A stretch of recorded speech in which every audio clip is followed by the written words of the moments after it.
பிரேக்ஃபாஸ்ட்டுக்கு இத மட்டும் குடிச்சு பாருங்க. அன்னைக்கு டே ஃபுல்லா அவ்ளோ ரிஃப்ரெஷிங்கா இருக்குங்க. அப்படி என்னன்னு தானே கேட்குறீங்க? பார்க்குறப்ப உங்களுக்கே தெரிஞ்சிருக்கும். ட்ரை ஃப்ரூட் மில்க் ஷேக் தாங்க. நான் மார்னிங் பிரேக்ஃபாஸ்ட்டா இத தாங்க எடுத்துப்பேன். எப்படி போடுறதுன்னு பார்க்கலாமா?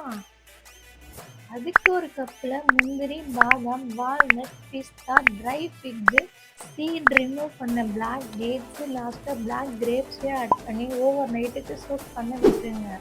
ஊற வச்சிருந்த நட்ஸ் எல்லாம் இந்த அளவுக்கு சோக் ஆயிருக்குங்க. அதில் பாதாமோட ஸ்கின்னை மட்டும் ரிமூவ் பண்ணிட்டு எல்லாத்தையும் ஒரு மிக்ஸி ஜாரில் ஆட் பண்ணி அது கூடவே ஒரு கப்பு பால், ஒரு ஸ்பூன் ஹனி ஆட் பண்ணிவிட்டு உங்களுக்கு ஹனியை சேர்க்க விருப்பம் இல்லைன்னா ப்ரௌன் சுகர் கூட ஆட் பண்ணிக்கோங்க. ஆனால் ஒயிட் சுகரை ஸ்கிப் பண்ணிக்கோங்க. அப்புறம் என்னங்க, dry fruit milk shake ready. இதை மட்டும் ட்ரை பண்ணி பாருங்க. அதுக்கப்புறம் இதுதாங்க உங்கள் பிரேக்ஃபாஸ்ட்டாக இருக்கும்.